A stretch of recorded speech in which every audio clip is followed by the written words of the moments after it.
Howdy, howdy. The 2008 Kawasaki KLR 650 at 19,000 miles, 576. She's running a little weird. I think I need to do the valve clearance check. I haven't had to clean the carb at all. I ran the fuel through it from 2 years ago. I cleaned the air filter, ran great. Brakes have fluid. I got plenty of pads. Let's see. I can actually get in there easier with a camera. So yeah, there might need pads by the end of the year. Front tires are looking great. Rear tires are looking, yeah, the rear tires are looking like rear tires. These are looking grooved, but flush with each other. The front is absolutely destroyed though. So this is a very rough surface. You kind of see my finger rough over that fucking whole surface. So that needs to be probably replaced soon. Plenty of pad left. It's just sounds pretty bad. I've been having rust on the valve stem on every single tube when I go to change the tires. So I'm probably thinking about doing tubes all around when I go to do the rear tire, which might be mid-season. That amount of life left is, I put the filter back on. I cut this all back because it was melted to shit. That might need to be taken care of too. But yeah, definitely working just fine. Yeah, it just normal thing. It just sounds like needs some valve work. I've got this auxiliary light because I ended up crashing the fucking thing when I lost my first one. This was a new mount because this grip got in the way, so I got heated grips and a new set of handlebars. But yeah, I just kind of made this out of rusty metal. I might paint that next year. I don't know. It's on there. It's one of those things. It's like, it's not going to hurt me too much. I might round those off, like taper them a little bit or something to get more spring out of it. But I don't know. I'm not worried about it. I went through a lot of the electrical system. So these are only because it fell over and broke. So this broke. And then I wanted to repaint it because this was a mismatched color. One was silver, one was black. Because the blinker mount broke off the bottom. So yeah, this whole piece of plastic has a lot of little bits and pieces to it, and this is a problem for some of those.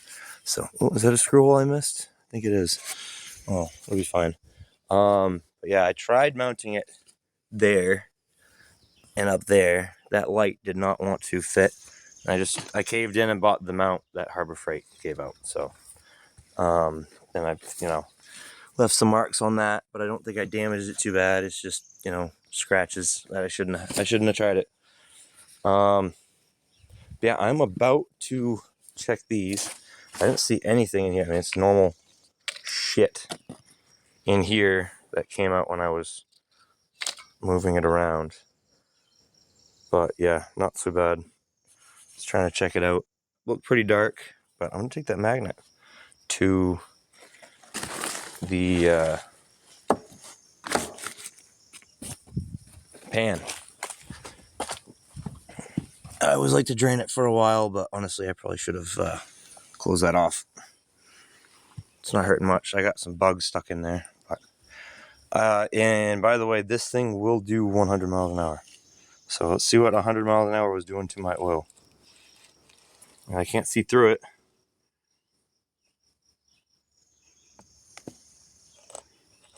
It kind of looks shiny. Very fine amount of shine.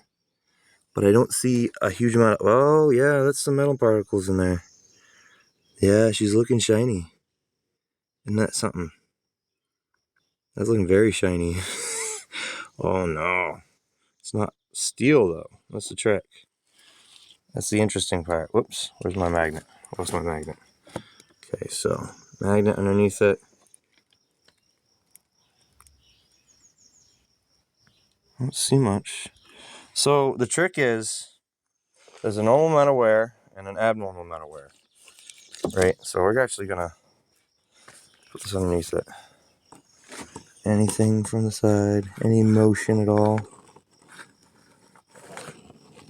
There's a little bit of motion in there. I don't know if you can see it.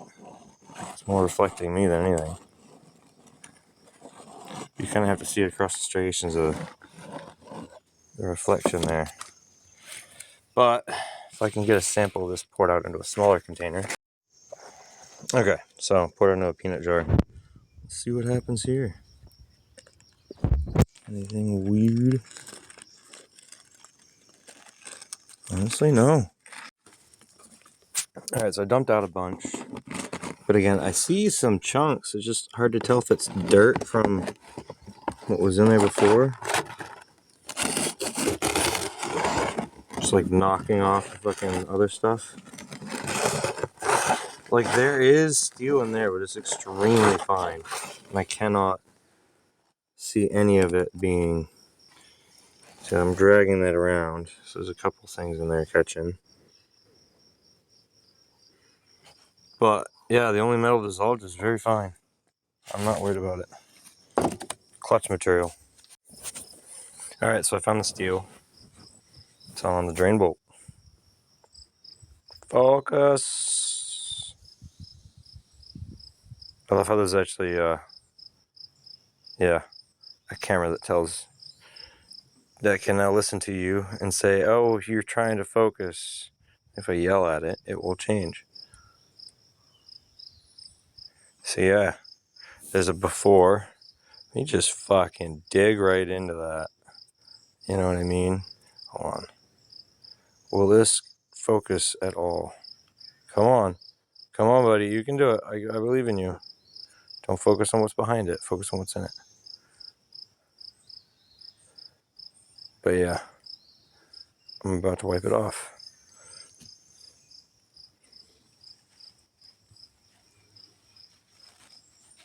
Nope. Okay. Yep.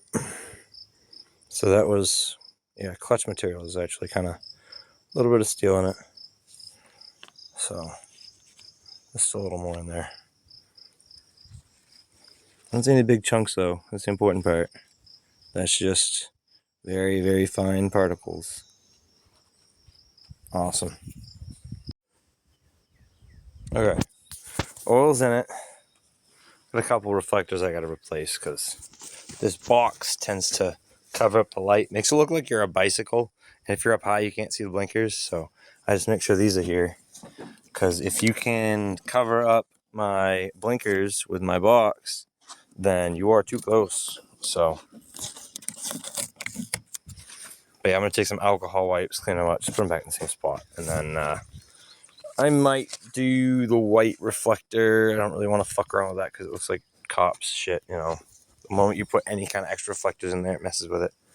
I want to clean that up a little bit. But yeah, favorite test to tell whether you have the right amount of oil in it. I always measure it out with my, you know, with the actual containers it comes in. I always do Mobil 1, 1040, bike, you know, racing V-twin, whatever. Or not, it's not even V-twin, is it? No, it's regular. But yeah, pull this over so it's level. So I got my hand on the brake. Set it so it's just level. You kind of look across the top and it feels right when you get the right angle to it. And you should see that bubble disappear.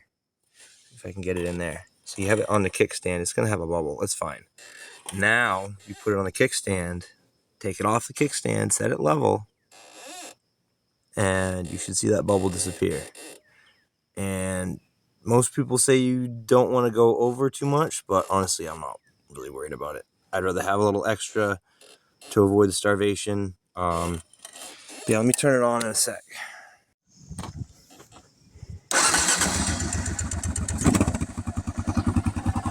You kind of hear it whining in the top end. Hopefully leaking out. Alright, really good.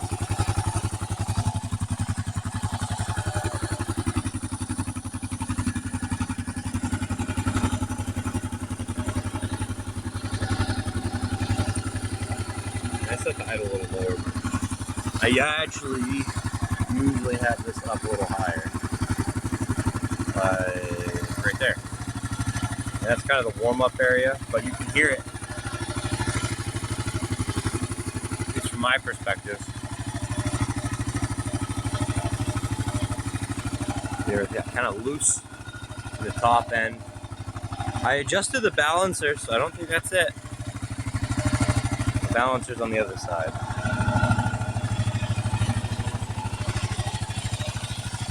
That is your balancer. Yeah. Put a rubber plug right there. Loosen it up, tap it, tighten it back up, you're good to go.